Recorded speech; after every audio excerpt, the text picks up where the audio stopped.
الحمدللہ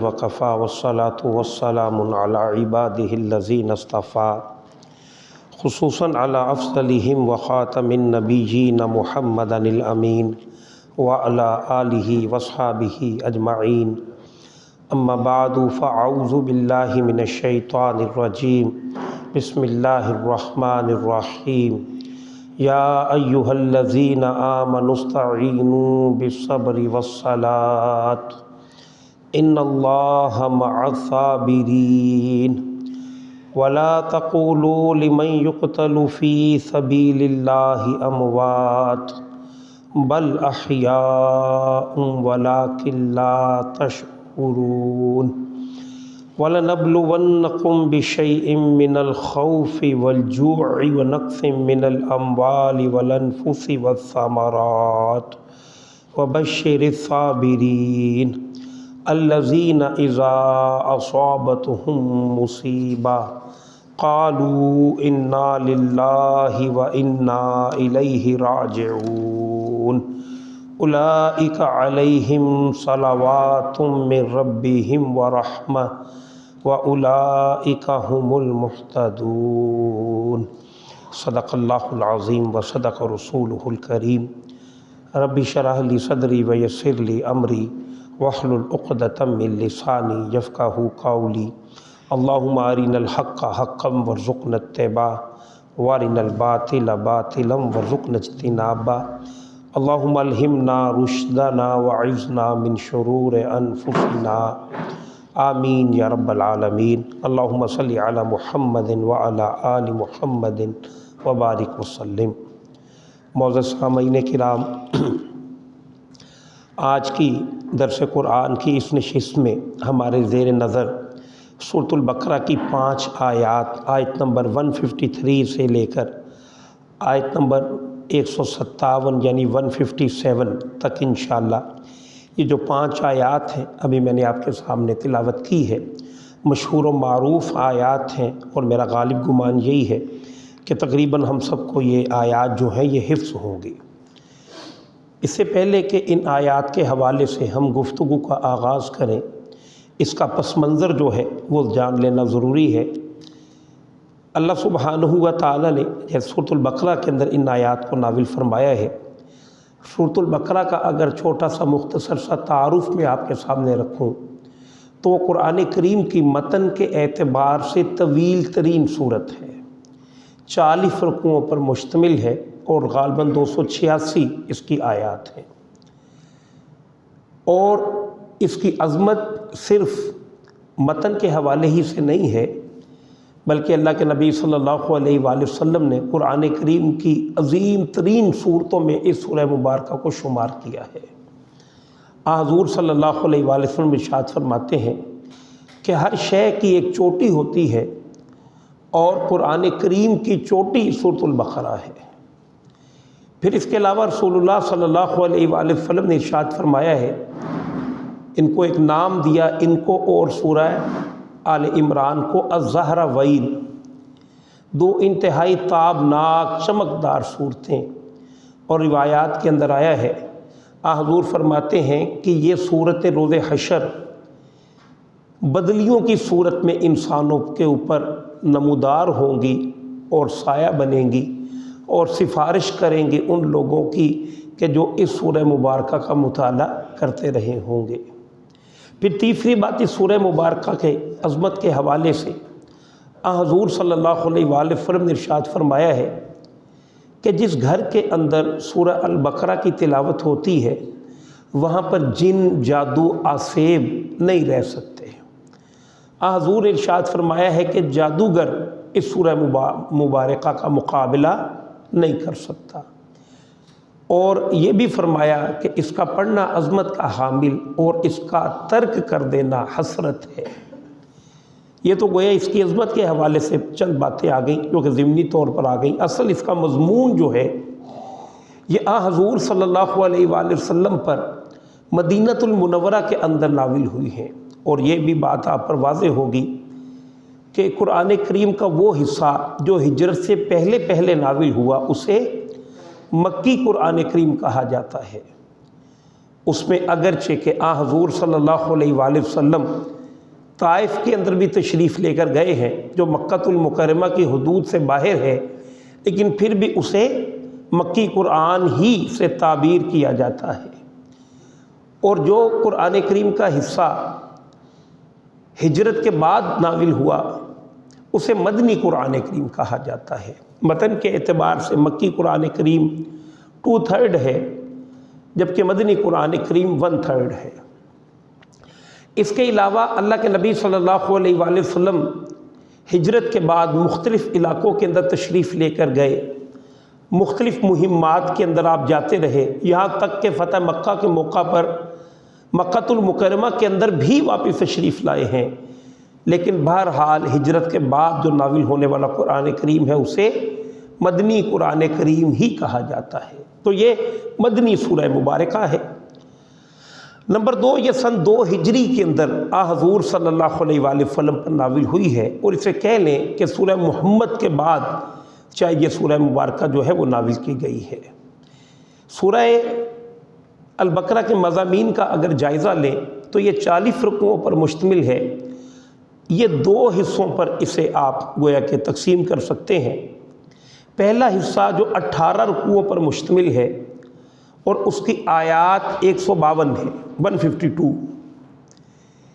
اس کے ابتدائی 4 رکوعوں کے اندر جو مکۃ المکرمہ کے اندر قرآن کریم نازل ہوا تھا، جو قریب 20 پاروں پر مشتمل ہے، ان 20 پاروں کا ایک خلاصہ ہے پورا پہلے 4 رکوعوں کے اندر۔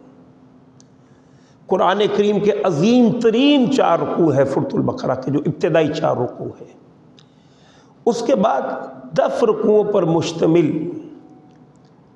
سابقہ امت مسلمہ یعنی یہود بالخصوص اور نصارہ، ان کا تذکرہ ہے، اور یہاں پر خاصیت کے ساتھ یہود ہی کی ہسٹری کو بیان کیا گیا ہے، کیونکہ موسیٰ علیہ السلام اور ان کی امت وہ حضور صلی اللہ علیہ وآلہ وسلم کے ساتھ اور امت ہمارے ساتھ وہ ایک مماثلت رکھتی ہے، اس لیے اللہ سبحانہ و تعالیٰ نے پہلے ان کی پوری ہسٹری کو اختصار کے ساتھ بیان کیا۔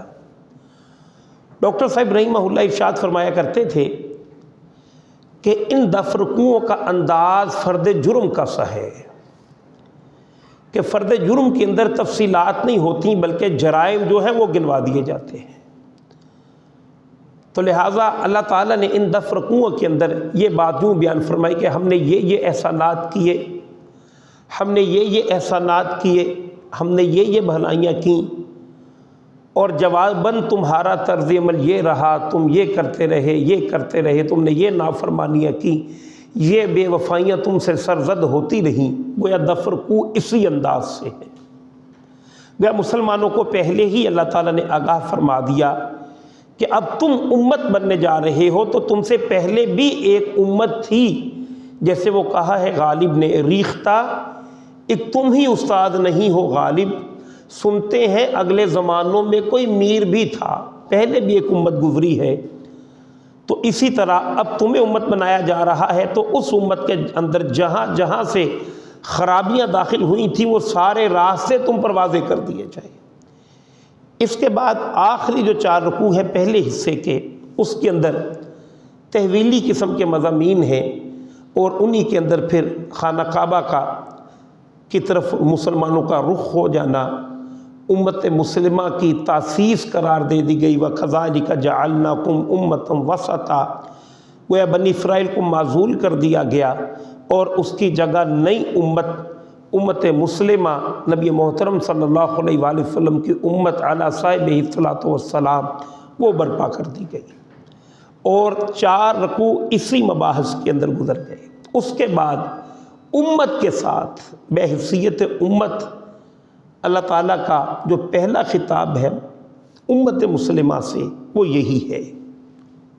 امت مسلمہ سے ترتیب قرآن کریم کے اعتبار سے پہلا جو خطاب ہے وہ یہی ہے، اور کولیکٹیو سطح کے یہ احکامات ہیں۔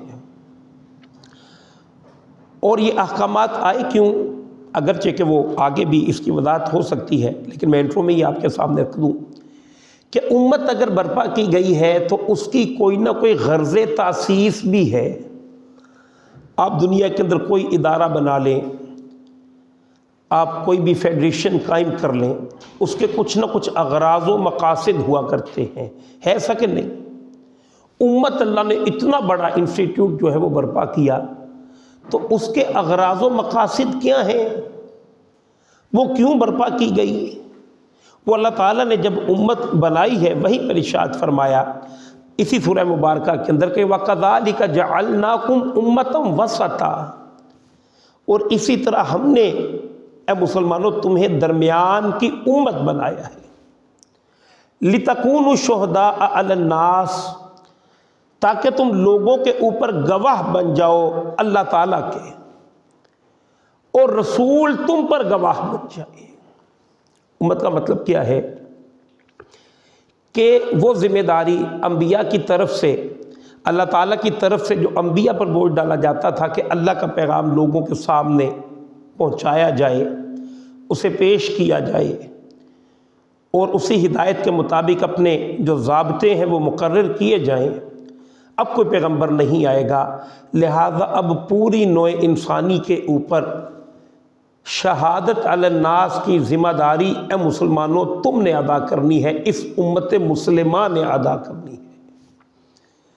لہذا یہ بڑا کٹھن مرحلہ ہے، اور جس طرح آپ دیکھیے کہ کسی پرخار وادی کے اندر آپ قدم رکھیں اور تمدن کی دنیا میں رکھیں، کسی جگہ پر جائیں تو وہاں پر ایگزٹ، نکلنے کا راستہ لکھا ہوتا ہے۔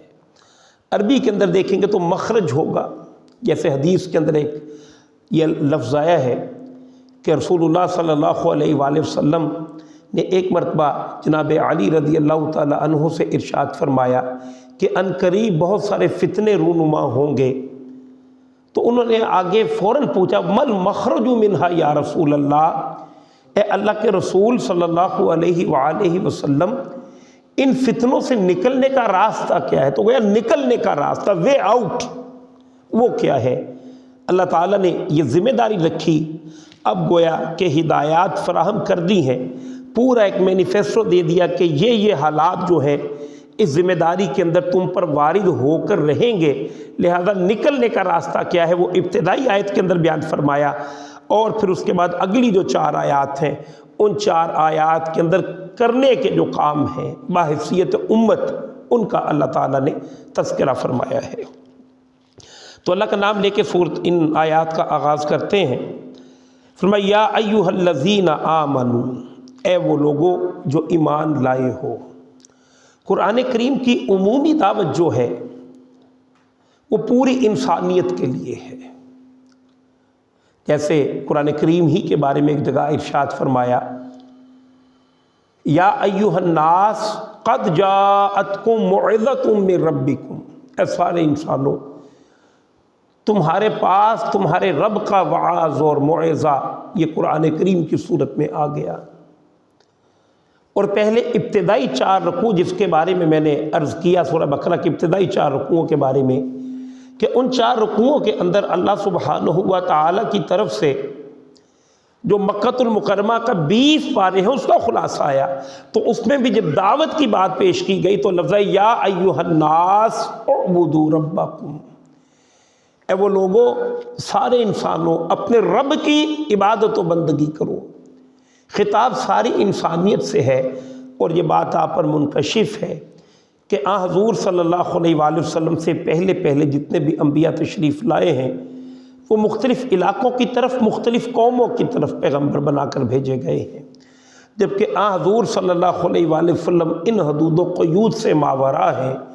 آپ کی بعثت جو ہے وہ ساری انسانیت کے لیے ہے، لہذا قرآن کریم کا عمومی انداز یا ایھا الناس کا ہے۔ لیکن اس دعوت کے نتیجے میں اب گویا اس کو اپنے ذہن میں لائیں کہ ایک بہت بڑا مجمع ہے، اس میں آپ نے کچھ لوگوں کو، سارے لوگوں کو انوائٹ کیا اپنے پاس کسی کام کے لیے۔ ان میں سے کچھ لوگ تو وہ ہو گئے جنہوں نے آپ کی انویٹیشن کو ایکسیپٹ کر لیا، وہ آپ کے ساتھ آ کر مل گئے، جبکہ کچھ لوگ دوسری طرف کھڑے ہیں۔ اگرچہ کہ ان کو پھر انوائٹ کرنا ہے آپ نے، لیکن اب آپ کے پاس دو گروہ ہو گئے۔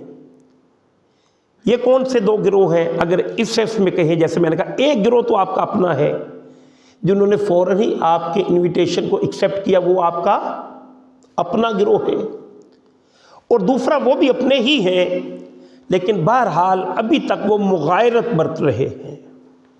تو اب یہ جو اپنا گروہ ہے، ان کو حکم دیا جا رہا ہے، انہیں جب اللہ تعالیٰ بلاتا ہے تو کہتا ہے یا ایھا الذین آمنو، اے وہ لوگوں جو ایمان لا چکے ہو، جنہوں نے اس دعوت پر لبیک کہہ دیا ہے، جنہوں نے ان حقائق کو تسلیم کر لیا ہے جو پیغمبر نے واضح کیے ہیں، استعینوا بالصبر والصلاۃ، مدد حاصل کرو صبر سے اور نماز سے۔ جیسے میں نے کہا کہ وے آؤٹ پہلے بتایا ہے، اب یہ صبر کس کس موقع پر کیوں ضرورت پیش آئے گی وہ آگے آیات آ رہی ہیں، لیکن ایک عمومی اور یونیورسل انداز سے بات اللہ تعالیٰ نے بیان فرمائی کہ مدد حاصل کرو نماز سے اور صبر سے، بلکہ صبر کو اللہ تعالیٰ نے مقدم کیا ہے اور نماز کو اللہ تعالیٰ نے مؤخر کیا ہے۔ یہ دو بڑی اہم صفات ہیں۔ اگر امت مسلمہ اپنی ذمہ داریوں کو پورا کرنا چاہتی ہے تو ان کو ان دونوں چیزوں سے استفادہ کرنا انتہائی ضروری ہوگا۔ قرآن کریم کے اندر دو الفاظ صبر اور شکر یہ اس انداز سے بیان کیے گئے ہیں کہ اگر کہا جائے کہ پورا دین ان کے اندر پنہاں ہے، مضمر ہے، تو کوئی غلط بات نہیں ہے۔ بہت جامع یہ الفاظ ہیں، اور یہاں پر صبر کا لفظ استعمال کیا ہے۔ اللہ سبحانہ و تعالی صبر کرنے والوں کو انتہائی پسند کرتے ہیں۔ صبر کا لفظی مطلب کیا ہے؟ رک جانا، ڈٹ جانا، برداشت کر جانا، جھیل جانا، یہ سارے مفہوم صبر کے اندر ہیں۔ یعنی صبر ایک ایسے رویے کا نام ہے کہ اس سے جب کوئی بھی ایکٹیویٹی سرزد ہوتی ہے، کوئی ایکٹ سرزد ہوتا ہے تو وہ اشتعال کے اندر نہیں ہوتا۔ صابر وہ شخص کہلائے گا کہ جس کے اندر ایک حلم اور تحمل مزاجی جو ہے وہ موجود ہے۔ جلد باز آدمی ایک تو یہ کہ ہر معاملے میں جلدی کرے گا، لہٰذا اگر آپ کے جلد باز شخص کے کوئی نظریات ہیں تو ان نظریات کو بغیر غور و خوض ہی کہ وہ حاصل کر لے گا، گویا وہ متاثر ہوا، انسپائرڈ ہوا اور اس سے ان نظریات کو قبول کر لیا۔ اسی طرح سے جب ان سے متنفر ہوگا تو تب بھی ایک دم ہی ہو جائے گا۔ جبکہ صبر کیا ہے؟ ایک تحمل مزاج شخصیت کی طرف اللہ تعالیٰ اشارہ کرتے ہیں۔ گویا سب سے پہلے اگر اس کے سامنے کوئی دعوت پیش کی جائے گی تو اس میں بھی وہ صبر و حلم کا حساب رکھے گا اور پورے غور و خوض کے ساتھ اس دعوت کو سنے گا۔ اب جب اسے پتہ چل جائے گا کہ یہ دعوت ٹھیک ہے، اسے وہ ایکسیپٹ کرے گا۔ اب اس نے علی وجہ البصیرہ ان حقائق کو تسلیم کیا ہے، اب اس کے خلاف مزاحمت کا سامنا کرنا پڑے تو چونکہ اس نے بالکل حقائق کے ساتھ اس دعوت کو قبول کیا ہے، اب اس کی اخلاقی گویا کہ جرت کا تقاضا کیا ہے کہ ان نظریات کو جن کو اس نے حق سمجھا ہے ان پر ڈٹا رہے، سامنے کی طرف سے کتنی ہی شدت کیوں نہ آئے، لیکن یہ اپنے اس رویے پہ قائم و دائم رہے کہ جس کی وجہ سے مزاحمت کا سامنا کرنا پڑ رہا ہے۔ یہ صبر ہے، ڈٹ جانا، قائم ہو جانا۔ اور واقعہ یہ ہے کہ اللہ تعالیٰ کے ہاں جو صبر کرنے والے ہیں ان کا بڑا مقام و مرتبہ ہے۔ قرآن کریم کے کچھ حصے میں آپ کے سامنے پڑھ دیتا ہوں کہ جس میں اللہ تعالیٰ نے بیان فرمایا ہے۔ سب سے پہلی بات سورہ آل عمران کی آیت نمبر 17 ہے، جس میں صبر اللہ تعالیٰ کے محبوب بندوں کا تذکرہ کیا گیا ہے اور محبوب بندوں کی صفات بیان کی گئی ہیں، جس میں پہلی صفت جو ہے وہ صبر کرنے والے ہیں، یعنی الصابرین۔ اور وہ لوگ کہ جو صبر کرنے والے ہیں، وہ صادقین والقانتین، اور جو سچ بولنے والے ہیں اور فرما برداری اختیار کرنے والے ہیں، والمنفقین، اور اللہ کے راستے میں خرچ کرنے والے ہیں، والمستغفرین بالاسحار، اور صبح کے اوقات میں خاص طور پر اللہ تعالیٰ کا تذکرہ کرنے والے ہیں۔ یہ اللہ تعالیٰ کے محبوب بندوں کی صفت ہے۔ اسی طرح اللہ سبحانہ و تعالیٰ نے صبر کرنے والوں کے ساتھ اپنی محبت کا اظہار فرمایا۔ اللہ تعالیٰ سورہ آل عمران ہی کی آیت نمبر 146 کے اندر فرماتے ہیں، وَكَأَيٍّ مِّن نَبِيٍّ قَاتَلَ مَعَهُ رِبِّيُّونَ كَثِيرٌ فَمَا وَهَنُوا لِمَا أَصَابَهُمْ فِي سَبِيلِ اللَّهِ وَمَا ضَعُفُوا وَمَا اسْتَقَامُوا وَاللَّهُ يُحِبُّ الصَّابِرِينَ۔ اور کتنے ہی نبی ایسے گزرے ہیں کہ جن کے ساتھ مل کر اللہ والوں نے جنگ کی ہے، انبیاء امام ہیں، ساتھ ان کی امت جو ہے وہ مجاہدین کے صف میں کھڑی ہے، اور ان پر اللہ کے راستے میں مصیبتیں واقع ہوئیں، لیکن اس کے باوجود نہ تو انہوں نے ہمت ہاری اور نہ بزدلی دکھائی، گویا ڈٹے رہے۔ تو اللہ تعالیٰ ایسے صبر کرنے والوں کو محبوب رکھتا ہے۔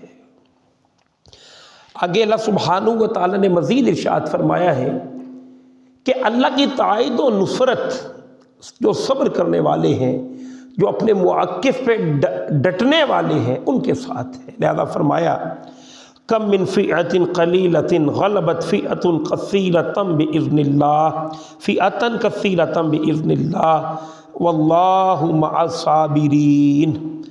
بارہا ایسا ہوا کہ چھوٹی جماعت بڑی جماعت پر غالب آ گئی۔ کتنی مرتبہ ایسا ہو گیا؟ کیوں کہ اللہ صبر کرنے والوں کے ساتھ ہے۔ چھوٹی جماعت ڈٹی رہی ہے، محاذ پہ کھڑے رہے، یہاں تک کہ اللہ تعالیٰ کی نصرت شامل حال ہو گئی، اور اللہ کی نصرت شامل حال ہو گئی تو فتح نصیب ہو گئی۔ لہذا صبر بڑی ہی اہم ترین وصف ہے۔ نبی کریم صلی اللہ علیہ وآلہ وسلم کو ابتدائی جو اللہ تعالیٰ کی طرف سے احکامات عطا کیے گئے ہیں، دو احکامات ہیں کہ جن کے اندر اللہ سبحانہ و تعالیٰ نے جو رسول اللہ صلی اللہ علیہ وآلہ وسلم کو بالکل ابتدا کے اندر پیش کیے، وہ کیا تھے؟ دوسری وحی کیا ہے؟ سورہ مدثر کی ہے، تیسری وحی سورۃ المدثر کی ہے۔ اس کے اندر 6 احکامات اللہ کے نبی صلی اللہ علیہ وآلہ وسلم کو عطا فرمائے۔ یا ایھا المدثر قم فانذر وربک فکبر، اس کے بعد پوری آیات ہیں، اور آخر میں فرمایا وَلِرَبِّکَ فَاصْبِرْ۔ اور ان سارے امور کو طے کرنا کوئی آسان نہیں ہوگا، لہٰذا اپنے پروردگار کے لیے صبر کیجیے گا۔ گویا اس کا عام اور آسان مفہوم جو آپ کے سامنے آ جائے کہ جن حقائق کو آپ حقیقت سمجھ لیں، پھر اس کے ساتھ کھڑے رہنا، ڈٹے رہنا، یہ انسانی شرافت کا تقاضا ہے۔ ہاں اگرچہ کہ احادیث کے اندر مختلف کیفیات ہیں جو صبر کی، گویا کہ اقسام جسے کہہ سکتے ہیں۔ سب سے پہلے حادثات پہ صبر۔ دنیا کے اندر جو مختلف حادثات وقوع پذیر ہوتے ہیں، ان میں کتنے حادثات ہیں جن میں ہمارا اپنا رول تو نہیں ہوتا۔ کسی کا بچہ فوت ہو گیا، جیسے بھی مولانا صاحب کا ہو گیا، تو ایسی کیفیات پر صبر سے کام لینا۔ پھر اس سے آگے جا کر اعمال صالحہ کے لیے صبر کرنا۔ ظاہر ہے کہ صبح کے وقت آپ نماز کے لیے اٹھنا چاہتے ہیں تو نفس کے بھی کوئی تقاضے ہیں کہ نہیں، نفس کی بھی کوئی دعوت ہے کہ نہیں، وہ نہیں پڑھنے دے گا۔ اب اس کے خلاف کھڑے ہونا، آرام دہ بستر کو چھوڑ کر پھر سردیوں میں تو ٹھٹھرتے ہوئے بھی جانا اور مسجد کے اندر جا کر نماز ادا کرنا، یہ صبر ہے۔ پھر اس سے آگے نکل کر نظریے کے اعتبار سے جس صبر کا سامنا اس وقت رسول اللہ صلی اللہ علیہ وآلہ وسلم کو ساتھیوں کو کرنا پڑ رہا تھا، اس کی بھی 2 اقسام۔ نمبر 1 جو مکہ کے اندر صبر تھا، وہ کیا تھا؟ اس نظریے کو پھیلاؤ۔ اس پھیلانے کے لیے حکم کیا دیا گیا تھا، کفوا ایدیکم، اپنے ہاتھوں کو بندھے رکھو۔ لہٰذا اس معاشرے کے اندر بلال ہیں، اور ان کو چلچلاتی دھوپ کے اندر ان کا کرتا اتار کر عرب کی سنگلاہ پتھریلی زمین پر گھسیٹا جا رہا ہے۔ اس پر ایک صورت تو یہ تھی کہ وہ واپس اپنے آبائی دین کی طرف چلے جاتے، ان مشکلات کا مداوع ہوتا کہ نہ، ابو جہل کی بات کو تسلیم کر لیتے، الٹا وہ انعام بھی دیتا، لیکن انہوں نے صبر کیا، ڈٹے رہے، اپنے موقف پہ قائم رہے، یہاں تک کہ یہی سردار جو تھے بڑے بڑے چودھری غزوہ بدر کے اندر خود اپنے ہاتھوں سے جناب بلال ان کو ذبح کیا ہے، قتل کیا ہے، لیکن یہ کہ اس وقت تو صبر ہے،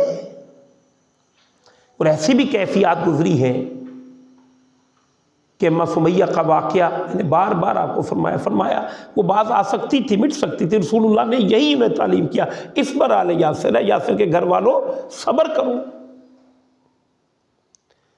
تو اپنے وہ موقف پہ جس پہ انسان کھڑا ہو اس پر ڈٹا رہے، فکری طور پہ اسے ایکسیپٹ کرے، کولڈ انالیسس کے ذریعے سے اسے ایکسیپٹ کرے، پھر اس پہ کھڑا رہے، یہ صبر ہے۔ جبکہ یہاں پر آ کر اب دوسرا صبر تھا، مدینہ المنورہ کے اندر اب صبر کیا ہے؟ اب یہ صبر صابرو کے اندر تبدیل ہوا، اب جنگ اور جدال ہے، اب تو میدان کے اندر کفن سر پہ باندھ کے ایک دوسرے کے سامنے کھڑے ہونا ہے، لہذا اس کے لیے بھی عزیمت اور استقامت اور صبر کی ضرورت ہے۔ لہذا پہلے حکم کیا دیا یا ایھا الذین آمنوا استعینوا بالصبر، اے لوگوں جو ایمان لائے ہو صبر سے مدد حاصل کرو۔ نمبر 2 والصلاۃ، اور نماز کے ساتھ مدد حاصل کرو۔ نماز کیا ہے؟ نماز اصلاً اللہ سبحانہ و تعالیٰ کے ساتھ ایک تعلق کا نام ہے۔ نماز تو اردو کا لفظ ہے، اصلاً جو لفظ ہے وہ کیا ہے؟ صلاۃ، اور صلاۃ کا معنی ہے اقدام الی شیء، کسی اقدام کی طرف بڑھنا، یہ اس کا لٹرل معنی ہے، اور اصطلاحی معنی کیا ہے کہ اللہ تعالیٰ کی انابت کی طرف، اللہ کی طرف رجوع کرنا۔ اور یہ واقعہ کیا ہے؟ یہ دو طرفہ ہے، جیسے اللہ سبحانہ و تعالیٰ نے قرآن کریم کے اندر کتنی ہی جگہ پر ارشاد فرمایا ہے، جیسے کہا ان تنصروا اللہ ینصرکم، اگر تم اللہ تعالیٰ کی مدد کرو گے تو اللہ سبحانہ و تعالیٰ تمہاری مدد کرے گا۔ لہٰذا یہ دو طرفہ معاملہ ہے، جیسے احادیث کے اندر یہ بات آئی کہ جب بندہ اللہ کی طرف رخ کرتا ہے تو اللہ تعالیٰ بھی بندے کی طرف رخ کرتا ہے، اور مفہوم حدیث میں تو اس سے بڑی بڑی باتیں ہیں کہ اگر کوئی بالشت پر چل کر آتا ہے یا آگے بڑھتا ہے اللہ تعالیٰ اس سے زیادہ بڑھتے ہیں، کوئی چل کر آتا ہے اللہ تعالیٰ دوڑ کر اس کی طرف آتے ہیں۔ اس کی سب سے جامع ترین صورت جو ہے وہ نماز ہے۔ نبی کریم صلی اللہ علیہ وآلہ وسلم پر جب مکہ المکرمہ کے اندر انتہا درجے کے مظالم شروع ہوئے تو قرآن کریم کے ایک سے زائد مقامات ہیں جن کے اندر اس طرح کی بات آئی، اتلو ما اوحی الیک من الکتاب، اے نبی تلاوت کیجئے اس کتاب کی جو آپ کی طرف وحی کیا گیا ہے، وَأَقِمِ الصَّلَاةَ، اور نماز کو قائم کیجئے، ان الصلاۃ تنہی عن الفحشاء والمنکر، بے شک نماز بے حیائی اور بری چیزوں سے روکتی ہے۔ پھر ابتدائی جیسے میں نے کہا کہ دوسری وحی کے اندر صبر کا تذکرہ، تیسری وحی کے اندر، تو دوسری وحی کے اندر رات کے قیام کا تذکرہ، یا ایھا المزمل قم اللیل الا قلیلا، رات کو کھڑے رہا کیجئے اللہ تعالیٰ کے حضور، اللہ کے ساتھ اپنے تعلق کو مضبوط کیجئے۔ لہذا حضور صلی اللہ علیہ وآلہ وسلم کی زندگی کے ارد گرد نماز گھومتی ہوئی نظر آتی ہے۔ حضور صلی اللہ علیہ وآلہ وسلم ایک موقع ایسا گزرا ہے، غالباً زندگی کے اندر 7 یا 8 نمازیں مفسرین نے لکھی ہیں کہ جو قضا ہوئیں، تو ان کے حوالے سے جن میں 3 نمازیں ایک ساتھ غالباً غزوہ احزاب کے موقع پر حضور صلی اللہ علیہ وآلہ وسلم کی قضا ہوئی، اب کھڑے ہونا تھا وہاں پہ، تو اس موقع پر اللہ کے نبی صلی اللہ علیہ وآلہ وسلم کی زبان اقدس سے وہ الفاظ نکلے ہیں جو عام طور پر معمول نہیں تھا، نماز سے اتنی محبت تھی وہ رہ گئی۔ تو فرمایا اللہ تعالیٰ جن لوگوں کی وجہ سے یہ نماز رکی ہے ان کی قبروں کو آگ سے بھر دے، اتنی محبت تھی آپ صلی اللہ علیہ وآلہ وسلم کو نماز کے ساتھ۔ آپ جب آتے تھے سفر سے تو آپ 2-4-10 دنوں کے بعد آئیں، 1 ماہ کے بعد آئیں، بیویاں ہیں، بچے ہیں، اور پھر خصوص بیٹیاں ہیں، اور بیٹیوں سے انسیت بیٹوں کی نسبت بھی زیادہ ہوتی ہے، لیکن حضور کا معمول کیا تھا؟ پہلے سیدھا مسجد کے اندر تشریف لے کر جاتے ہیں۔ پھر کوئی مشکل پیش آ گئی، دعائے حاجت ہے، کوئی معاملے کے بارے میں کنٹروورسی ہے، گو مگو کی کیفیت ہے، دعا استخارہ پڑھ رہے ہیں۔ اور آپ صلی اللہ علیہ وآلہ وسلم پر تو فرض قرار دی گئی تھی رات کی نماز، فتہجد بہ نافلۃ لک، اور تہجد تو آپ کے لیے اضافی ہے، اور اسی کے ذریعے اللہ سبحانہ وتعالیٰ آپ کو مقام محمود پر فائز فرمائے گا۔ تو یہ سمجھیے کہ وے آؤٹ ہے ہر مشکل حالات سے نکلنے کا، جو اللہ تعالیٰ نے ارشاد فرمایا ہے، یا ایھا الذین آمنوا استعینوا بالصبر والصلاۃ، اے وہ لوگوں جو ایمان لائے ہو، نماز کے ساتھ اور صبر کے ساتھ اللہ تعالیٰ سے مدد طلب کرو، ان اللہ مع الصابرین، بے شک اللہ سبحانہ و تعالیٰ جو بھی صبر کرنے والے ہیں ان کے ساتھ ہے۔ اللہ تعالیٰ کی معیت انہیں حاصل ہے، اور جسے اللہ تعالیٰ کی معیت حاصل ہو جائے، جسے اللہ سبحانہ و تعالیٰ کا ساتھ حاصل ہو جائے، واقعہ یہ ہے کہ پھر اب اسے مزید کسی ساتھ کی کوئی ضرورت نہیں رہی، اسے اللہ ہی مل گیا، اب اسے اور کیا چاہیے۔ اب دوسری بات عمل کی دنیا کے اندر، یہ پہلا حکم ہے امت کو، وہ کیا آ رہا ہے؟ وَلَا تَقُولُوا لِمَن يُقْتَلُ فِي سَبِيلِ اللَّهِ أَمْوَاتٌ، اور جو لوگ اللہ تعالیٰ کے راستے میں قتل ہو جائیں انہیں مردہ مت کہو۔ اب امت کو پہلا حکم ہے، اور قتال کی بات آ گئی، انڈرسٹوڈ کیا ہے کہ اب جس قول کے قول فیصل کو تم نے تسلیم کیا ہے اور اس کے تقاضے پورے کرنے میں تمہاری جان بھی جا سکتی ہے، اور ہو سکتا ہے کہ اپنی جان دے کر تمہیں اللہ تعالیٰ کی ربوبیت و توحید پر گواہی پیش کرنی پڑے، وہ دینی پڑے گی۔ ہاں یہ اعزاز ہے کہ اس کے بدلے میں ہم تمہیں دائمی زندگی اور دائمی نعمتوں کے اندر پہنچا دیں گے، لیکن ہوگا تو صحیح۔ وَلَا تَقُولُوا لِمَن يُقْتَلُ فِي سَبِيلِ اللَّهِ أَمْوَاتٌ، لوگوں کو کہا جو وہ لوگ جو اللہ تعالیٰ کے راستے میں مارے جائیں، قتل ہو جائیں، انہیں مردہ مت کہو، بلکہ وہ تو زندہ ہیں، بل احیاء ولکن لا تشعرون، بلکہ وہ زندہ ہیں لیکن ان کی زندگیوں کا تمہیں کوئی شعور نہیں ہے۔ اسی طرح قرآن کریم میں کتنے ہی مقامات ہیں ایسے، سورہ ایک اور مقام پر اللہ تعالیٰ نے ارشاد فرمایا، سورہ آل عمران کے آیت نمبر 169 تا 171 ہے، وَلَا تَحْسَبَنَّ الَّذِينَ قُتِلُوا فِي سَبِيلِ اللَّهِ أَمْوَاتًا، اور ہرگز گمان نہ کرنا ان کے بارے میں جو لوگ اللہ کے راستے میں قتل ہو جائیں کہ وہ مردہ ہیں، بل احیاء، بلکہ وہ تو زندہ ہیں، عند ربہم یرزقون، اور وہ اپنے رب کے پاس رزق پا رہے ہیں، فرحین بما آتاہم اللہ من فضلہ، اور خوشیاں منا رہے ہیں۔ اللہ اکبر، دنیا کے اندر شہید کر دیے گئے، گویا قتل کر دیے گئے، لیکن اللہ نے اس انداز سے ویلکم کیا کہ وہ خوشیاں منا رہے ہیں اس بات پر کہ جو مقام و مرتبہ انہیں اس کی وجہ سے مل گیا۔ وَيَسْتَبْشِرُونَ بِالَّذِينَ لَمْ يَلْحَقُوا بِهِم مِّن خَلْفِهِمْ أَلَّا خَوْفٌ عَلَيْهِمْ وَلَا هُمْ يَحْزَنُونَ يَسْتَبْشِرُونَ بِنِعْمَةٍ مِّنَ اللَّهِ وَفَضْلٍ وَأَنَّ اللَّهَ لَا يُضِيعُ أَجْرَ الْمُؤْمِنِينَ۔ اس کے علاوہ اللہ سبحانہ و تعالیٰ نے جیسے پہلے ارشاد فرمایا ہے کہ وَلَٰكِن لَا تَشْعُرُونَ، ان کی زندگیوں کا تمہیں شعور حاصل نہیں ہے۔ اس شعور کا واقعتاً قرآن نے کہا ہے تو اس کا کوئی بھی شعور ہمیں حاصل ہو نہیں سکتا ہاں اگرچہ کہ رسول اللہ صلی اللہ علیہ وآلہ وسلم نے اپنی احادیث کے اندر وہ خبریں اصلاً جو عالم امر کی چیزیں ہیں انہیں اس انداز سے کیٹاگوریکل انداز میں ہم سمجھ نہیں سکتے، لیکن اللہ کے نبی نے جو خبریں دی ہیں ان خبروں کی بنیاد پہ کچھ چیزیں جو ہیں وہ واضح ہو جاتی ہیں۔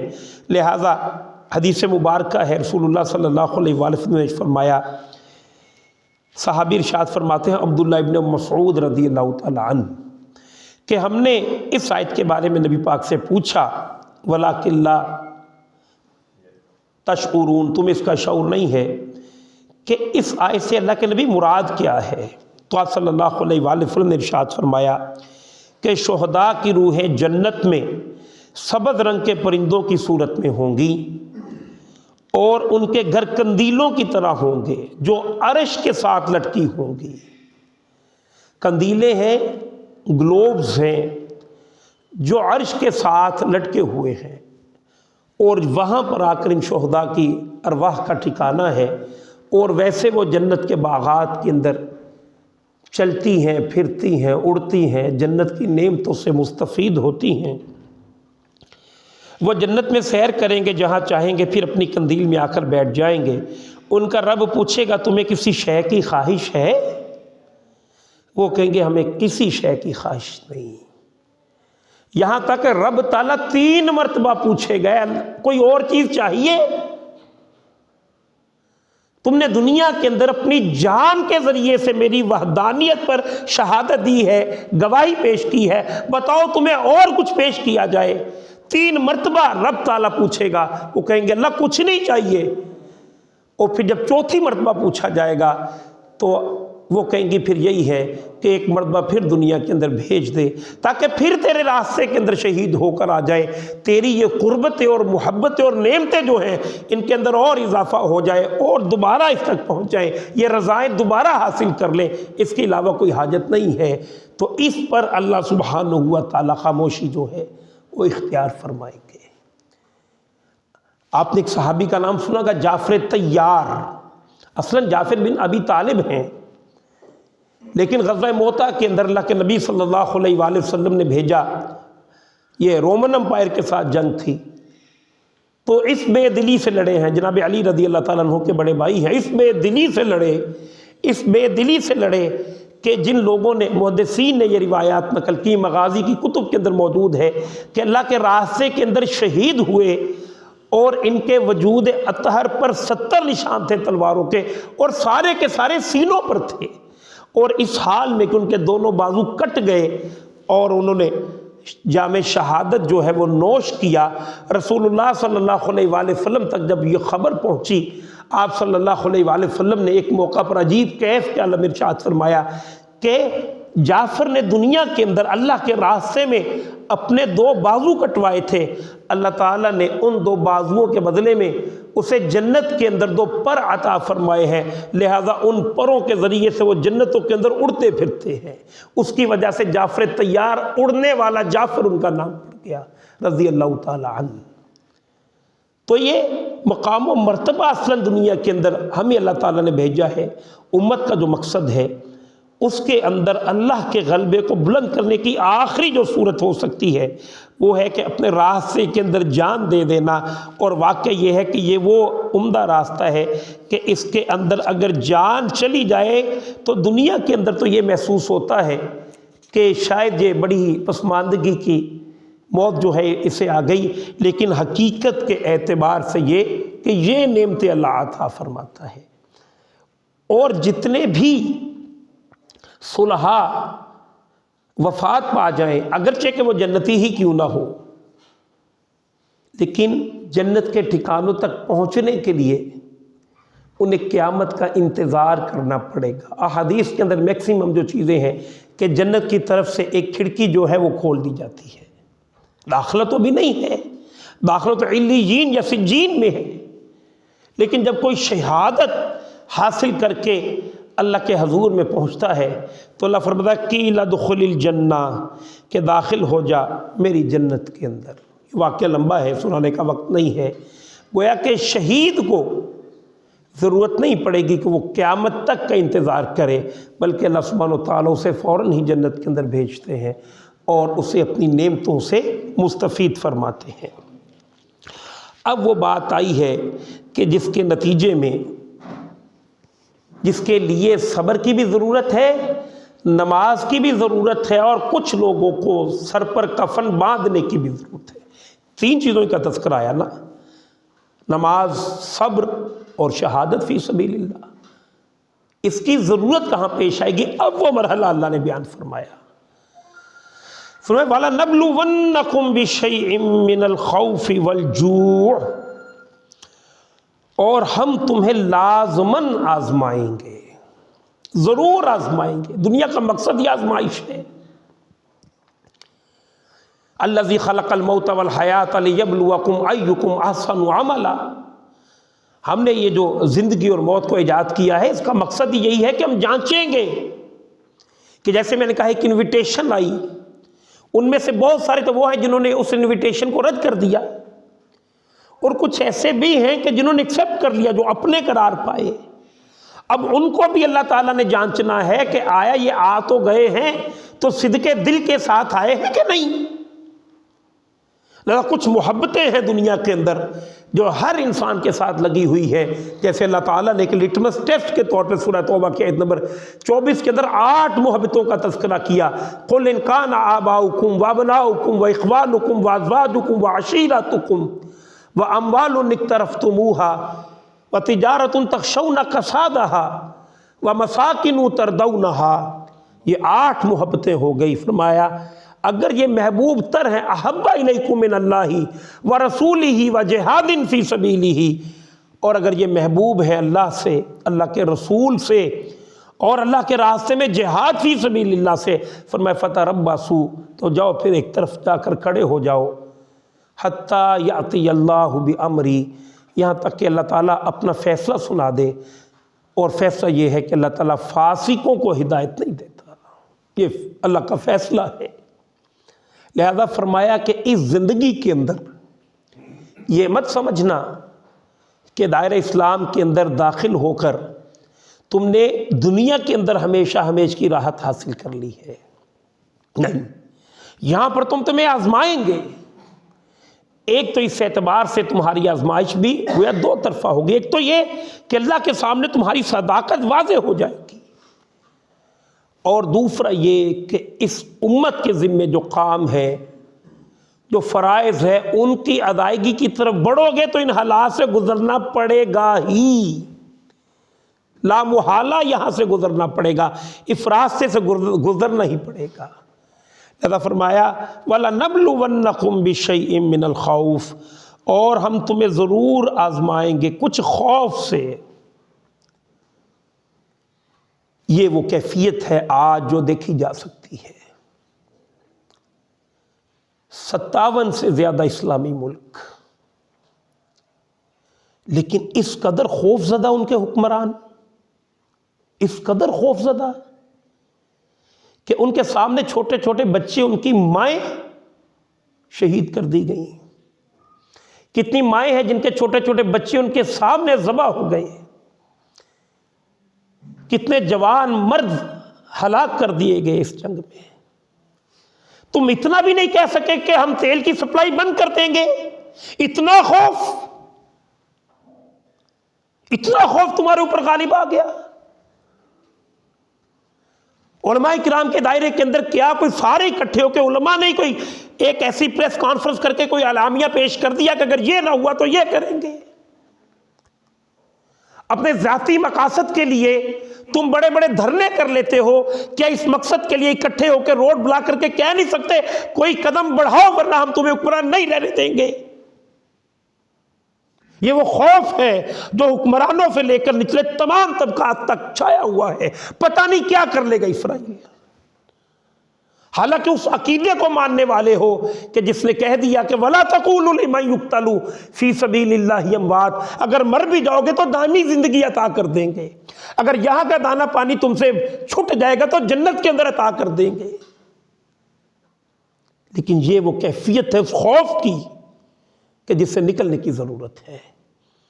پوری امت خوف کے اندر مبتلا ہے۔ اور شیخ احمد یاسین بہت بڑے مجاہد تھے، غزہ کے، فلسطین کے شہید کر دیے گئے۔ ان کے کوٹیشن گزری آنکھوں کے سامنے، بڑی سچی ہے۔ انہوں نے یہ کہا کہ ہم چھوٹے ہوتے یہ سمجھتے تھے کہ اسرائیل کا فلسطین پہ قبضہ ہے، جبکہ اب بڑے ہوئے ہیں تو پتہ چلا سچی بات تو یہ ہے کہ اسرائیل کا صرف فلسطین ہی پہ قبضہ نہیں ہے، باقی کل امت مسلمہ کے اوپر اس کا قبضہ ہے۔ یہی تو آزاد ہے جو کھڑے ہیں، باقی کی کیفیات تو سامنے ہے۔ بہرحال امت مسلمہ کو اب اس خوف سے نکلنا ہوگا، اور اس وقت کی کیفیات ذہن میں یہ اشکال آتا ہے نا، کبھی ہم بھی گلہ کر دیتے ہیں، اللہ تعالیٰ تو بادشاہ ہے، قادر مطلق ہے، تو ان کا کوئی مداوع کرتے۔ کسی صاحب نے بڑی عمدہ بات کی، اس نے کہا تم تو یہ دیکھ رہے ہو کہ یہاں پر یہ ظلم کی چکی کے اندر پس رہے ہیں، جبکہ اللہ تعالیٰ انہی مظلوموں کو جنت کی نعمتوں کے اندر کھیلتے ہوئے دیکھ رہا ہے۔ اور نمبر 2، یہ روڈ میپ تو اللہ تعالیٰ نے پہلا حکم ہے امت کے ساتھ، پہلا خطاب ہے۔ کس سطح پہ ہم سارے کے سارے لوگ کھڑے ہو گئے؟ ہمارا جو دائرہ ہے، میں نے گفتگو مختلف جگہوں پر کی ہے، اور یہ ایک تقسیم نظر آئی ہے الحمدللہ۔ ایک طبقہ تو وہ ہے جو ارباب اقتدار کا ہے، جن میں 2 بڑے بڑے گروہ جو ہیں سمجھ لے، نمبر 1 حکمران طبقہ، اور نمبر 2 علماء کا طبقہ، وہ ایک طرف ہے۔ جبکہ عام عوام الناس کا معاملہ مختلف ہے، اور یہ صرف مسلم اسٹیٹس ہی کے اندر نہیں ہے، بلکہ جو غیر مسلم اسٹیٹس بھی ہیں وہاں پر بھی جو عام لوگ ہیں، انہوں نے احتجاج کیے ہیں، وہ یہی کر سکتے ہیں، انہوں نے فنڈنگ کی ہے، وہ یہی کر سکتے ہیں۔ لہذا امت کے اندر دم ہے، قائد موجود نہیں ہے۔ ارباب اقتدار جو ہیں ان کے حوصلے بالکل پست ہو چکے ہیں۔ اچھا، نمبر 2، اللہ تعالیٰ نے دوسرے امتحان کا تذکرہ فرمایا، والجوع، اور بھوک سے تمہیں آزمائیں گے۔ اور یہ قرون اولیٰ کے اندر بھی ہوا، وہ واقعہ تو آپ نے پڑھا ہی ہوگا، سنا ہی ہے، کہ جان کنی کا عالم ہے، اور بلکہ طائف جو ہے کس قدر سخت بھوک سے گزرنا پڑا ہے حضور صلی اللہ علیہ وآلہ وسلم کو بھی اور ان کے ساتھیوں کو بھی۔ اور پھر غزوہ خندق کی تیاری ہے، اور کوئی صحابی آئے ہیں اور کہا ہے کہ پیٹ پر پتھر بندھا ہوا ہے۔ میں جب یہ حدیث پڑھتا ہوں نا تو سچی بات ہے مجھے پتہ نہیں چلتا کہ یار پتھر پیٹ پہ باندھنے سے بھوک کیسے مٹ سکتی ہے، مجھے اس کا کوئی اندازہ ہوتا ہی نہیں، کیونکہ الحمدللہ ایسی کیفیت سے کبھی 2-4 ہوئے ہی نہیں، اللہ نہ ہی کرے، اور ویسے اندازہ ہوتا بھی نہیں کہ پتھر باندھیں گے تو کیسے بھوک مٹ جائے گی، لیکن کچھ تھا تو سب نے لکھا نا، اس کا کوئی نہ کوئی مفہوم تو ہوگا ہی نا۔ تو حضور نے فرمایا میں نے 2 باندھے ہیں، بھوک ہے۔ اور اسی کی کیفیت آج بالخصوص دیکھی جا سکتی ہے فلسطین کے اندر بھی، کہ امدادی ٹرکس پہنچے بھی ہیں لیکن نہیں پہنچ سکے، جو تھوڑا بہت گیا ہے وہ بھی ریاستی سطح کے جو ادارے ہیں وہ تو نہیں جا سکے اس درجے میں، بالکل کھلے عام نہیں ہے، وہ تھوڑا سا ٹائم ہے جس کے اندر وہ جاتے ہیں اور یہ جو معاملات ہیں وہ پورے کرتے ہیں۔ نمبر 3، وَنَقْصٍ مِّنَ الْأَمْوَالِ، اور نقصانات سے جو مال میں سے ہوگا، وَالْأَنفُسِ، اور جانی نقصان، وَالثَّمَرَاتِ، اور ثمرات کے نقصان۔ 3 نقصانوں کا تذکرہ۔ ایک تو یہ ہے کہ انسان کا جو مال و اسباب ہے ان جنگوں کے اندر وہ پیسہ بھی خرچ آ جاتا ہے، ظاہر ہے اب جو حماس کے لوگ جو لڑ رہے ہیں اور جو گولہ باری کر رہے ہیں اس کے لیے پیسے درکار ہیں کہ نہیں، اسلحہ استعمال ہو رہا ہے تو وہ لگانا پڑے گا۔ پھر ان جنگوں کے نتیجے میں ہو سکتا ہے کہ اگر آپ بائیک آؤٹ کریں وہ بھی آپ کا بائیک آؤٹ کرے، کسی سخت حالات سے آپ کو گزرنا پڑ جائے تو گزرے، صبر کا تقاضا کیا ہے، گزرے۔ تو پوری میں نے تمہید بنائی ہے 15-20 منٹ کے، واپس یو ٹرن نہیں لے سکتے، لہٰذا یہ کیفیات بھی آئے گی۔ اور رسول اللہ صلی اللہ علیہ وآلہ وسلم نے ارشاد فرمایا ہے کہ آخری دور کے اندر جب دجال کے ساتھ جھگڑا ہوگا امت مسلمہ کا، اور اس امت مسلمہ کے جھگڑے کے نتیجے میں دجال سارے جو سورسز ہیں ان کے اوپر قابض ہو جائے گا، اور یہ کیفیت ہوگی کہ کھانے کے لیے روٹی بھی موجود نہیں ہوگی، یہاں تک کہ اللہ کا تذکرہ کرنے سے دل کو کچھ نہ کچھ قرار جو ہے وہ میسر آ جائے گا، کھانے پینے کی چیزیں نہیں رہیں گی۔ اس کے لیے تیار ہونے کی ضرورت ہے۔ اور نتن یاہو برملا کہہ چکا ہے کہ یہ جنگ ہمارے عقیدے کے مطابق جنگ ہے، وہ اپنے مذہبی کوٹیشنز کوڈ کرتا ہے، ہم نہیں کر سکتے۔ یعنی امریکہ کے اندر ہی تھا غالباً وہ بچہ، اگر مجھے غلطی نہیں ہو رہی، بالکل جنگ کے شروع میں، کہ 7 سالہ بچہ، چونکہ وہ فلسطین کا رہنے والا تھا اور امریکہ کے اندر تھا، تو ایک جنونی شخص نے 26 خنجروں کے وار 7 سالہ بچے کو اس وجہ سے ذبح کیا کہ یہ فلسطینی ہے، یہ نہیں ہوا اس آسمان کی چھت کے نیچے۔ ہم کہاں تک کھڑے رہیں گے؟ کہاں تک مذاکرات کی باتیں کرتے رہیں گے؟ کہاں تک جنگ بندی کا رونا روتے رہیں گے؟ کتنی وسائل اللہ تعالیٰ نے عطا کر رکھے، اور عربوں کو تو بہت دے رکھا ہے، عربوں کے پاس تو کوئی کمی نہیں ہے، لیکن کمی ہے تو غیرت کی ہے، ایمان کی ہے، وہ موجود نہیں ہے۔ والثمرات، اور ثمرات کے نقصان۔ ثمرات سے مراد کیا ہے؟ ڈاکٹر صاحب رحمہ اللہ نے اس سے مراد لی ہے کہ انسان کی محنتوں کے نتیجے میں جو کچھ وہ اپنی زندگی کے اندر بنا پائے اس کے ثمرات ہیں۔ کچھ ایسٹس بنا لیے، کچھ بزنس ڈیولپ کر لیے، کوئی دنیا کے اندر ایک اپنی عزت حاصل کر لی، وہ بھی جانے دینے پڑیں گے۔ بڑی عمدہ مثال اس کے لیے، بلیغ مثال ہے مصعب بن عمیر رضی اللہ تعالیٰ عنہ، بہترین لائف گزار رہے تھے، اور جب گھر سے نکلنا پڑا ہے تو اس طرح سے نکلے ہیں کہ مادرزاد برہنہ ہو کر سب کچھ لے لیا انہوں نے، اور جب جان نکلی ہے تو یہ کیفیت تھی کہ غزوہ احد ہے، 70 کے قریب لوگ شہید ہو گئے، مسلمانوں کی حالت خستہ ہے، کفن موجود نہیں ہے 70 لوگوں کے لیے۔ فرمایا جس نے جو لباس پہن رکھا ہے اسی لباس ہی کے اندر وہی اس کا کفن ہو جائے گا۔ تو رسول اللہ صلی اللہ علیہ وآلہ وسلم کے پاس آئے کہ ان کے پاس تو ایک چادر ہی تھی، اور اسی چادر کو جب کھول کے ان کو کفن بناتے ہیں تو ان کے جسم پر پوری نہیں آتی، چہرے کو چھپائیں تو پاؤں ننگے ہوتے ہیں، اور پیروں کو ڈھانکیں تو چہرہ ننگا ہو جاتا ہے۔ وہ ایک تو ہے فارمل کفن، وہ نہیں، عام جو ملبوس ہے وہ بھی پورا موجود نہیں ہے۔ اللہ کے نبی نے فرمایا کہ ان کے چہرے کو ڈھانپ دو اور پیروں پہ گھاس ڈال دو۔ یہ ہے نقصان، لیکن عظیمت اور صبر کے اندر کوئی کمی اور کجی جو ہے وہ ان کے ہاں دیکھنے میں نہیں آئی۔ وَلَنَبْلُوَنَّكُمْ بِشَيْءٍ مِّنَ الْخَوْفِ وَالْجُوعِ وَنَقْصٍ مِّنَ الْأَمْوَالِ وَالْأَنفُسِ وَالثَّمَرَاتِ۔ آگے فرمایا پھر وَبَشِّرِ الصَّابِرِينَ، اور خوشخبری ہے صبر کرنے والوں کے لیے جو ان سخت ترین حالات کے اندر بھی اپنے نظریات پر کمپرومائز نہ کریں۔ جان دینی پڑتی ہے، مال دینا پڑتا ہے، ایسٹس دینے پڑتے ہیں، وقار جاتا ہے جائے، ان کے لیے خوشخبری ہے۔ میں نے جن چیزوں کا نام لیا محسوس یہ ہوتا ہے کہ یار اصل شے تو یہی ہے۔ اللہ فرماتا ہے جو ہمارے راستے میں ان کو ترک کر دے گا خوشخبری ان کے لیے ہے۔ اور پھر ان کے آگے وصف آخر میں بیان فرمائے الذین اذا اصابتہم مصیبہ، کہ جب ان پہ پڑتی ہے کوئی مصیبت تو اپنی حیثیت کو وہ پہچانتے، قالوا انا للہ، ہم اللہ ہی کے ہیں، گویا اللہ کے غلام ہیں، اور جو کچھ بھی وقوع پذیر ہوا ہے اسی کی اذن سے ہوا ہے۔ انا للہ و انا الیہ راجعون، ہم اللہ ہی کے ہیں اور اللہ ہی کی طرف پلٹنا ہے، جیسے چاہے اللہ تعالی ہمیں لے جائے۔ اللہ فرماتے ہیں اولئک علیہم صلوات من ربہم ورحمہ، یہی وہ لوگ ہیں کہ جن پر اللہ سبحانہ و تعالیٰ کی طرف سے رحمت ہے،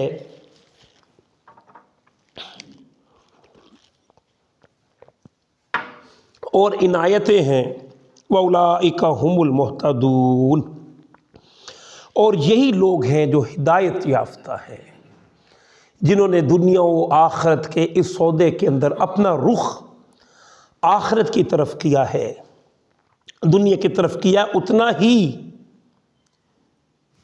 کہ جس کے اندر اللہ کی ناراضگی شامل نہ ہوئی، دنیا کو حاصل کرنے کے لیے آخرت پر کمپرومائز نہیں کیا، بلکہ صبر کا دامن تھاما ہے اور تواصی بالحق اور تواصی بالصبر کا حق ادا، صبر کا حق ادا کیا ہے۔ یہی وہ لوگ ہیں کہ جن پہ اللہ تعالیٰ کی عنایتیں ہیں، اللہ تعالیٰ کی رحمتیں ہیں۔ اللہ ان میں ہمیں بھی شامل فرما دے۔ وَأُولَٰئِكَ هُمُ الْمُهْتَدُونَ۔ اور دنیاوی اعتبار سے تمہارے ہاں کچھ تصورات ہوں، تعلیم کے، شعور کے، مختلف پیمانے ہوں، راہ یاب ہوتا ہے نا مطلب مہتدون کا، لیکن اللہ کے ہاں اصل پیمانہ، اصل راہ یاب، اصل کوالیفائیڈ، اصل متمدن، اصل ڈسپلنڈ لوگ یہی ہیں جس کو یہی سمجھ نہ آئی، اپنی زندگی ہی کا شعور نہ حاصل کر سکا، تو کاہے کا راہ یاب ہوا؟ جو تصویروں کو دیکھ کر تصویروں ہی کے اندر منہمک ہو کر انہی کی عبادت کے اندر لگا رہا، اسی کے گر چکر کاٹتا رہا، تو وہ کہاں ہدایت تک پہنچ سکا؟ ہدایت تک تو وہ پہنچ گیا چاہے وہ بالکل ان پڑھ ہی کیوں نہ ہو، چاہے وہ غلام، حبشی غلام ہی کیوں نہ ہو، وہ راہ یاب ہے، وہ ہدایت یافتہ ہے، جس کو اس شے کی سمجھ آ گئی کہ اصل زندگی اللہ کی ہے، آخرت کی زندگی اللہ کی رضا کا نام ہے۔ اسے یہ بات سمجھ میں آ گئی اور اس کے لیے اس نے کچھ نہ کچھ کوشش بھی کی، کچھ نہ کچھ اپنے دائرے کے اندر ایفرٹ بھی کی، تو یہی وہ لوگ ہیں جن پر اللہ تعالیٰ کی رحمتیں ہوں گی، اللہ تعالیٰ کی عنایتیں ہوں گی۔ اور ایک جملہ بڑا خوبصورت اچانک ذہن میں آ گیا، ابھی شہداء کے حوالے سے کچھ بات ہو گئی، ایک جنتیوں کا تذکرہ اللہ تعالیٰ نے قرآن کریم کے اندر بیان کیا ہے، ذرا اپنے ذہن میں تصور لائیں اس شے کو، کہ بہت ساری احادیث ہے لیکن وقت کافی ہو گیا۔ اللہ فرماتے قرآن کریم میں وَسَقَاهُمْ رَبُّهُمْ، یہ اتنی نعمتیں عطا ہوں گی، جیسے ایک حدیث کے اندر ہے کہ اللہ سبحانہ و تعالیٰ نے، اللہ کے رسول نے فرمایا کہ جنت کے اندر بھی بازار لگتے ہیں جیسے دنیا کے اندر بازار ہیں۔ پھر فرمایا کہ وہاں پر جو سٹالز لگے ہوں گے، یہاں پر بازاروں پر ان سٹالز پر جانے کے لیے تمہیں کچھ نہ کچھ قیمتیں ادا کرنی پڑتی ہے۔ جنت کے بازاروں میں سٹالز تو ہوں گے، شاپنگ تو کرو گے، لیکن وہاں پر کوئی قیمت تمہیں ادا نہیں کرنی پڑے گی۔ پھر فرمایا کہ اسی جمعے کا دن ہوگا، سٹالز پر بازاروں کے اندر تم پھر رہے ہوگے کہ اللہ سبحانہ و تعالیٰ اپنی شان کے مطابق اپنا جو شان نزول ہے وہ فرمائیں گے اور کہیں گے، پوچھیں گے جنتیوں سے، اے جنتیوں اس مہمان نوازی میں کوئی کمی تو نہیں رہ گئی، کوئی اور حاجت ہے؟ سب کہیں گے کہ اللہ نہیں، کوئی کمی نہیں۔ فرمایا آج میں تمہیں وہ نعمت دینے جا رہا ہوں کہ جو ان ساری نعمتوں سے بڑھ کر ہے۔ اب سب لوگ اللہ تعالیٰ کی طرف رخ فرمائیں گے تو اللہ تعالیٰ فرمائیں گے کہ وہ نعمت یہ ہے کہ آج کے بعد میں تم سے کبھی ناراض نہیں ہوں گا، ہمیشہ کی دائمی راحتیں جو ہیں وہ مل جائیں گی۔ اللہ کے نبی فرماتے ہیں کہ یہ لوگ اپنے خیموں کے اندر جائیں گے، ان کی بیویاں ان کے دیکھ کر ان کے حسن پر رشک کریں گی، کہیں گے کہ آج تمہارا حسن اتنا بڑا ہوا ہے۔ فرمایا کہ آج ہم اللہ کو دیکھ کر آئے ہیں، یہ اسی کا کمال ہے کہ ہمارے چہرے جو ہیں وہ جگمگا رہے ہیں۔ یہ نعمتیں ہیں، لیکن ان سے بڑی نعمت اللہ تعالیٰ نے فرمایا وَسَقَاهُمْ رَبُّهُمْ، کہ ان کا رب خود انہیں اپنے ہاتھوں سے شراب پلائے گا، شراباً طہورا، وَسَقَاهُمْ رَبُّهُمْ شراباً طہورا، کہ ان کا پروردگار اپنے ہاتھوں سے انہیں جام پیش کرے گا۔ یہ شے ہے اللہ تعالیٰ اس کی طرف بھاگنے کی توفیق عطا فرما دے، اس کو حاصل کرنے کا جذبہ دلوں کے اندر بیدار فرما دے، اور اس کے لیے دنیا کے اندر کچھ نہ کچھ نقصانات کرنے کا جذبہ دل کے اندر پیدا فرما دے۔ اللہ تعالیٰ جو مظلوم ہیں ان کے معاملات کے اندر آسانیاں پیدا فرمائے، مسلمانوں کو ہر طرح کی آزمائش سے محفوظ رکھے۔ اقول قولی ھذا استغفر اللہ لی ولکم ولسائر المسلمین والمسلمات، وآخر دعوانا ان الحمد للہ رب العالمین۔